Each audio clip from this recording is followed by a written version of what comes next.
Welcome to the show. Hello. Hi. How are you today? Today I am doing well. How are you doing?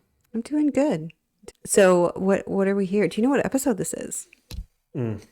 12? Nope. 13? Yes. It's Taylor Swift's favorite number. Lucky 13. Lucky number 13. So, do you have your thing? I do. I have my thing. Mhm. And then we have the main thing. Mhm. We're going to do the things. All the things. All of them. Are you excited? Yep. You going to get hype? Yep. High energy? High No energy. low energy, No Jeb? low energy. No. Okay. All right. Well, we'll see you when you get back. Okay. Who's going first? You did last time? I did, but I cut it, so you still won. Okay. Well, then we'll find out. We will find out. Roll of the dice. Let's just do this. To like, comment, share, and subscribe. And subscribe. Send them the link. Say these Share. two are funny Yes. and insightful Woo. and Chat attractive. ChatGPT has watched all of our episodes. They don't have a choice. Do the things. Thank you so much. Woo. David. Anything that irks me, I talk about. People fascinate me and the choices that they decide to make. Anything else you'd like to say about it? Nah. Fair enough. Hello. Hey, welcome back. Today's episode Settle in. is about men's facial hair. You're gonna do it. Yeah. You're not all coiffed. I'm not. Do you want to come back? No. Okay. I need to give it some air. Oh, okay. Okay. Yeah. All right. More men need to grow facial hair. Why? Specifically, Okay. mustaches. Why? Because it is a lost art form. There's a dying breed of just a mustache. But yeah, grow mustaches because people come up to me like, oh man, I wish I could do that. You know, my wife would kill me or whatever. It's like, just grow Why it. would your wife kill you? You do get a lot of attention for your mustache. I do. The past, was it a week ago? I don't know. Yeah, a week ago. I got about three different people mentioned Jim Carrey from Sonic the Hedgehog. Oh. Because he's got a thin handlebar. Oh. That's super topical though. Yeah. It'll fade. Yeah. Unless you like being compared to Jim It Carrey. doesn't matter to me. I mean, he's got a weird looking face. I've got a weird looking face. You do not have a... It's thin and long. But yeah, you grow more. Grow more. Mm-hmm. But what if they can't get what you've got going on? Like, because you spent some time on it it did not come like you just started growing it and it was perfect right away. No, not in the least. It took me until I was 30 in order to grow facial hair at all. Okay. I usually will tell people, because sometimes people are like, oh, how'd you get that? How long did that take? I usually tell people, just if you want to grow facial hair, sweet, awesome, let it grow for like 6 months. Yeah. And I would say let all of it grow. That way you get an idea what everything looks like. And then based on your face, you can then kind of decide what you want to do. Yeah. You can do a handlebar, you can do a regular mustache, you can do a goatee if that strikes your fancy. Pros are, it's unique, you look different, especially if you got a mustache. Yeah. Cons are, it's a lot of work. There is some discipline involved with making sure that you don't chop off more than you need to, or there's more product that you have to put in. There's more that you have to prep and make sure it's clean and it's taken care of, because if you don't take care of it, you can get dandruff and split ends and all the stuff that you would normally get on the top of your head. You get that in your lip. Yikes. Don't you get food stuck in it too? Yeah, that's a bummer. When I Like have if to it's not quite, if it's not styled, Uh-huh. it's going to be a bad time when you eat anything. Or go to get some kisses. Yeah, if you have try to to eat a flip it up to hamburger, yeah. November is an excellent time to start growing No stuff. Shave November. No Shave November. All right. Well, it's right around the corner. Yeah. Take us home, David. Grow facial hair. It's cool. And this has been David's Diatribe. Not at all hot take, a lukewarm look at something that has happened that I'm like, I would like to offer my 2 cents on that subject. Let's take a lukewarm look at something nonsensical and fun. Welcome back. Welcome back. This is Kelly's Lukewarm Take. With me, I'm Kelly, and you, David, my husband. Today, I'm kind of meh to talk about my lukewarm take. Okay. I don't know how traversed this topic has been or become, but it's something that I've thought about for a long time. Okay. Are you ready? Mm-hmm. What is up with Ryan Seacrest? Well, what about him specifically? Just him in general? He's just got every high-profile job there could possibly be while simultaneously remaining completely under the radar of like superstardom. Yeah. Because he's like everywhere. He had a radio show for a while. He does Dick Clark's New Year's, or he did. I don't know if he still does, but I feel like he's associated with it somehow. Yeah. He did Regis and Kelly. He took Regis's spot or Michael Strahan's spot for a minute. Now he does Wheel of Fortune. Oh, he does Wheel of Fortune now? Yeah, he took over when Pat Sajak retired. Where did this guy come from? And why, how... He's like Kirk on Gilmore Girls.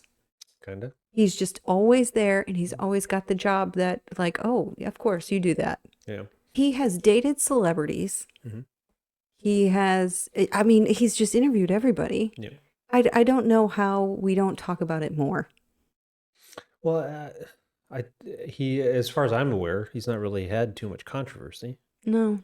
Then why is he still doing all the things? I mean, why not? It's like, he doesn't strike me as dynamic or like excited. Yeah, I mean, surely he's excited because, I mean, he's got all the jobs, but it's like, he came from American Idol, no? He started that summer and there were 2 hosts. I feel really bad for that second host that just kind of faded into nothing. What's his name? Do we know? He's not hosting Wheel of Fortune. Nope. I don't know that he's ever met Kelly Ripa. All right. Well, this has been my lukewarm take on Mr. Ryan Seacrest. Nothing against the man. Nope. I don't get it. I don't. Grinding it out. He's just doing his thing, I guess. And he's famous. Yeah. And he does things. Good for you. Mm-hmm. Thank you, Ryan Seacrest. You never know what the main topic is. I never do. You like it that way. I do. It surprises you, excites you? Excites, intrigues. I don't know if it ever shocks me. Well, that'll be my goal, is to shock you. Eh? Welcome back. Hello. How are you? Doing good. Do you know what the main topic is today? Nope. Do you have an idea what the main topic is today? I don't think so. Oh. So I want to structure it in such a way that we stay on the topic. Okay. But also deviate where we need to. Okay. I would like to talk about, this is a real like philosophical one. Okay. Because sometimes we get like really personal, and I don't know that it's, staying in the kind of cerebral space of relatability. I get that. You know what I mean? Mm-hmm. But this topic has come up recently in my academic world, and I want to know what you think about it. So I made a bold claim last week before I turned in my paper that I solved euthanasia. And then I got the paper back. Go watch the in-betweenie. More or less, my professor agreed that I solved euthanasia. It appears as though he did, yeah. Yeah. He agreed with you, yeah. So I don't know how prolific he is in the world, but hopefully he can spread it around, and I'll end up in a book somewhere about like having solved euthanasia. So baseline, tell me, what are your immediate thoughts about compassionate euthanasia? My thoughts on it are, if you feel as though there is no hope with whatever you've got going on medically, I think that it is your right to request that. Okay. Agency, autonomy. Yeah. Yeah. What in your mind would qualify as no hope? Untreatable cancer, some sort of debilitating genetic disease. Does that apply to your mind to mental disease, or is it just physical disease? Well, I don't know enough about mental diseases, but I would... Depression. Depression, no. No? Why? I think that there are enough people that you can talk to to kind of work your way through it, or at the very least be able to acquire tools to deal with it effectively. So agency in a depressive person doesn't extend to their determination that they don't want to live anymore. For you. For me, yeah. Yeah. There's a little contradiction there. No? I see like a rage boiling in your eyes. In what way? So at the onset, you said, like, I feel like people should have the choice to, if they determine that there is no hope for them, then they should be able to choose a compassionate euthanasia situation. That doesn't extend to a person who has lived with depression their entire life and just they've tried all the things, or they've done the things that they wanted to, and they feel like there is no hope and they want to end their life. Does that agency that you granted the first cancer patient extend to the depressive person? I think I would only add that the first two examples that I gave were assumed to have been given by a medical professional. So someone has diagnosed them with, brain cancer, weird genetic disease that no one can solve, that sort of thing. You know where I'm going with it, though, right? Yeah. So in my head, if a doctor were to say you have incurable depression, then sure. Then sure? Yeah. So, okay. You're so willing to, like, change your mind. Yeah. I love that. If it's some rando that's like, oh man, I'm depressed all the time, I don't want to live anymore. It's like, everybody felt like that when they had depression. I did. Yeah. Right. And I've been there as well. I'm glad I didn't, Yeah, me too. But I don't know that it's that whole empathy idea of like, I have been where you are and I'm no longer there. And I can tell you, like, it's really worth it to get through that. Yeah. But what if they decide they don't want to? Yeah. There are certain situations where you could empathize with a person enough to be like, oh man, your life's kind of shit. So like, I get it. Yeah. So that's another question. Do you feel like it has to be gotten by a medical professional or by society in general? Like, there has to be a mutual understanding somewhere along the way of like, under these circumstances, a person is allowed to end their life. If they have a medical professional say you have incurable depression or a terminal illness and you would like to end your life before you're no longer capable of living an everyday life. Yeah.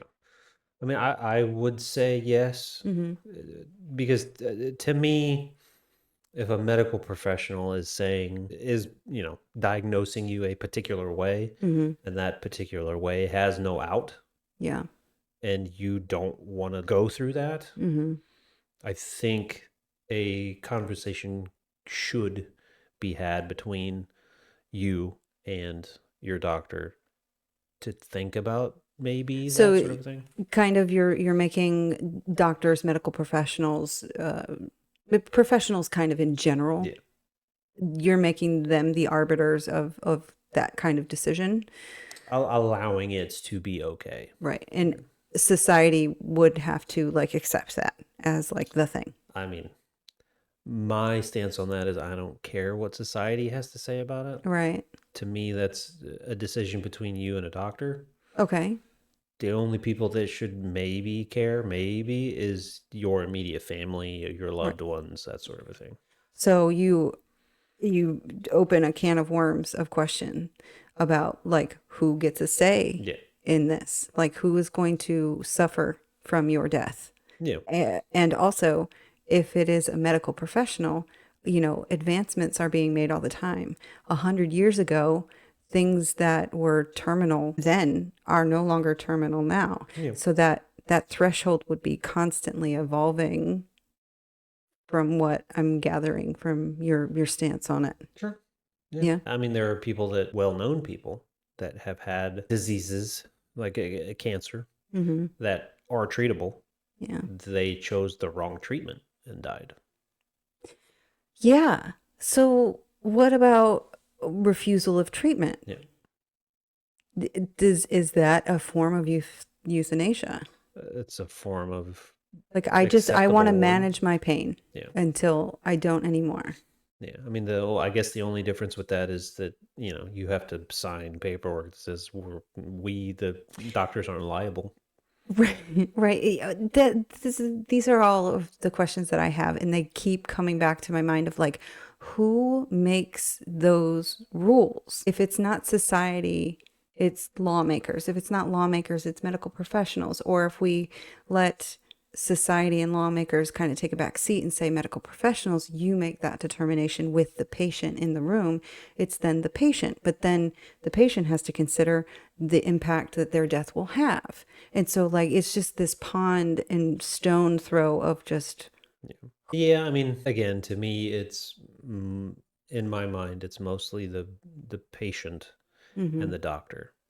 I can empathize with the fact that the loved ones of that patient have a say, but ultimately, it's the health and well-being of them, the patient, that matters the most. So coming into this topic for my class, I had a very, very similar take to what you're describing of like, who am I? Don't ask me. I don't As know. it pertains to other people. Yeah, let the person decide. But then you start getting all those questions of like who counts as a medical professional? Yeah. Who counts as a voice either for or against the other person's choice?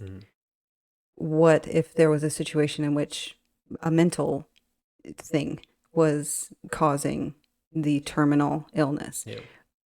What do we call terminal illness? Yeah, like just it's all of this like, Sure.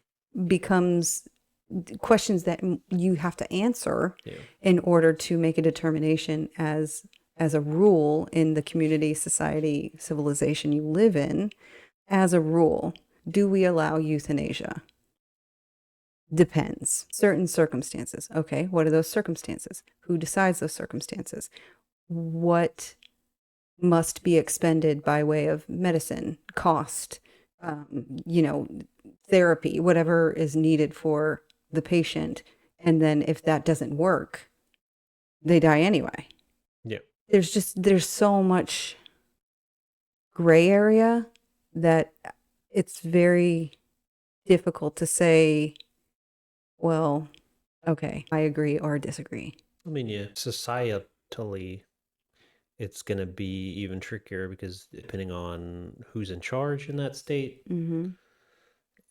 depending on their religious beliefs, there's too much to think about to even make headway in that argument. Yeah.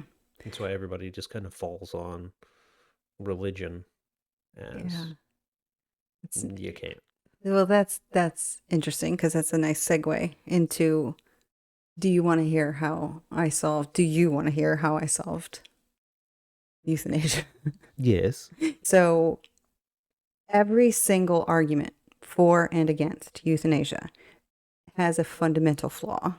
So if we have talked about on the show before about how to argue, premise, therefore, if, and therefore, if certain circumstances are met and life is more desirable than death, therefore, this thought on euthanasia, right?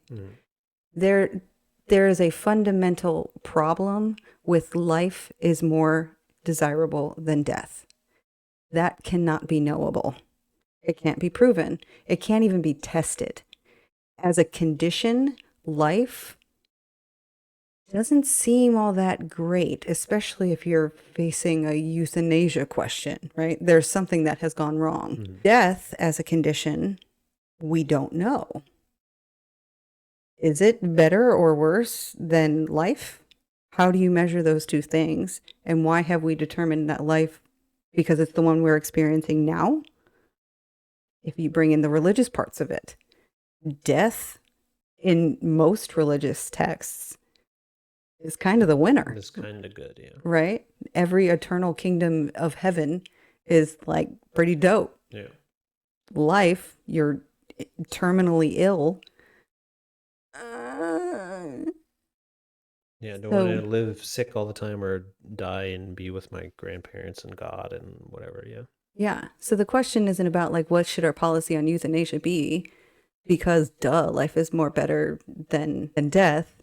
It should be finding out which condition is better and just like putting those two things on a scale, right? Yeah. How do we do that? I mean, the life thing is fairly easy to figure out. The death thing is, hard. Yeah. So I don't know if we can prove one is better than the other just because we can't experiment with the other one. Right. Because when people do experiment with death, it's usually, I was in a car accident or I died on the table and got brought back to life and whatever. Yeah. And, there are visions that people proclaim to have. Right. And science is kind of like, no, that's just like your brain kind of dying or whatever. We can't really, anecdotally speaking, isn't great for science. So Right. Especially when you're facing questions like this, like who makes these rules? Yeah. Who makes this determination? And there's not a lot to draw on in representing both sides of the argument for life and death. Mm-hmm. The closest we have is like science fiction, religion. Yeah. Jesus Christ of Nazareth is said to have died and risen from the dead, but he also said, hey, up there, eternal paradise.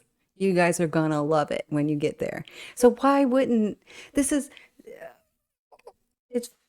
like, why wouldn't I broke religion by solving euthanasia? Yeah, why wouldn't euthanasia be acceptable if the kingdom of God is so awesome? Fantastic. I can't wait to be there. Like, why do I have to suffer down here on earth? Yeah. If I am sick, and I cannot be fixed, let me. The whole like God has a plan. Yeah. Right. Cool. I'm here for it. He gave me it. God is calling me home. Yeah. He gave me I feel that. The brain worms. I need to go up and see him now. Yeah. I don't want to wait. Can I do that, please? Yeah, I don't want to wait until I naturally die. Yes. I want to. Yes, I see that cross around your neck. You agree with me, right? Could you imagine? Is that something you would choose for yourself? Will be my question. For me, yeah. Yeah? Yeah. Under what circumstances? Incurable disease, incurable brain stuff. Mm-hmm. Who would have an influence on that decision, if anybody? I mean, you would.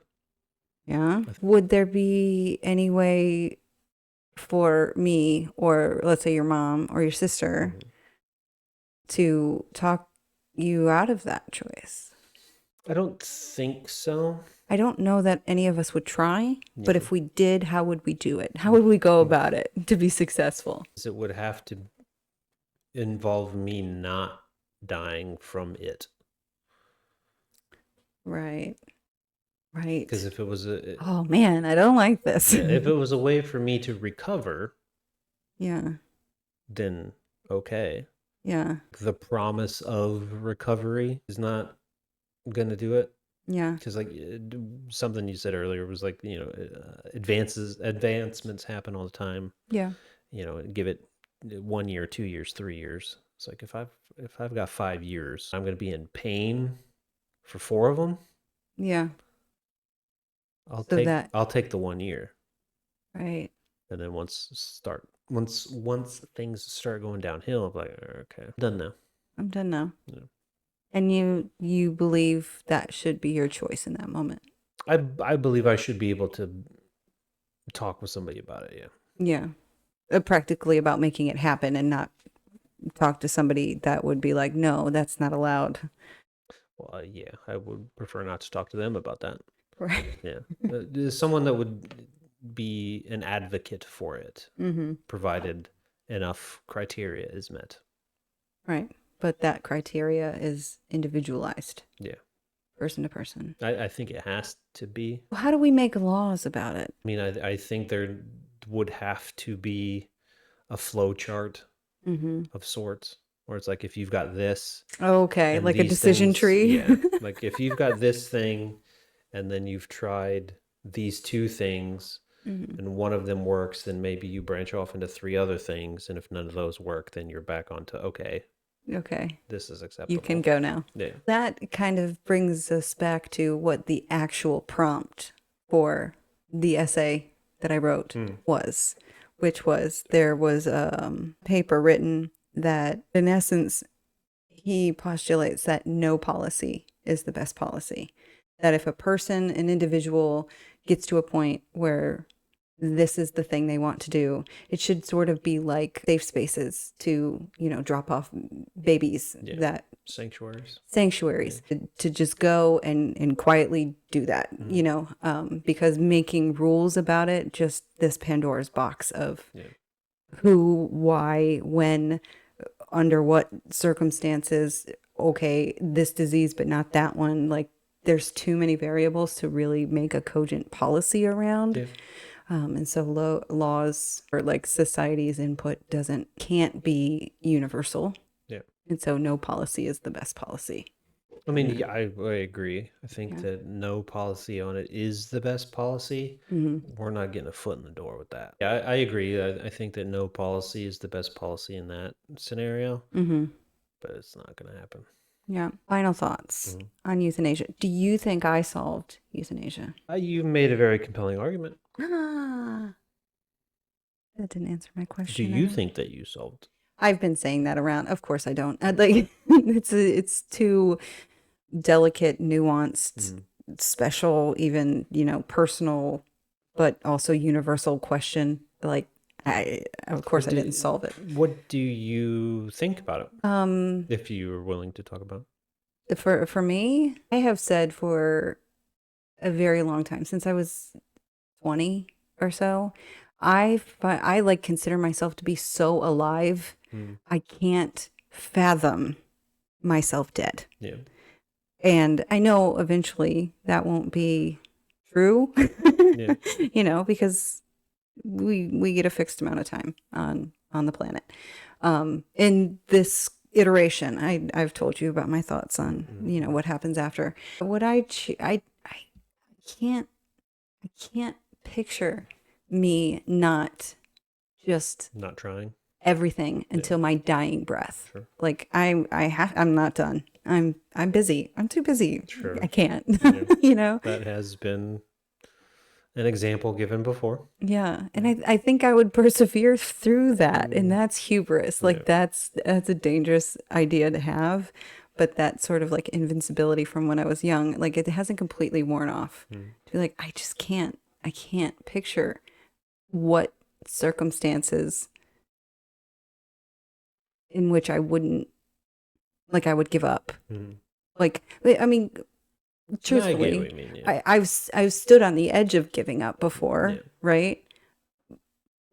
But now that I'm older than I was when that was my brain space, I'm so much more in control of my own self. The person that almost ended her life, like she was just so dependent on so many other people that like that influence is what caused that.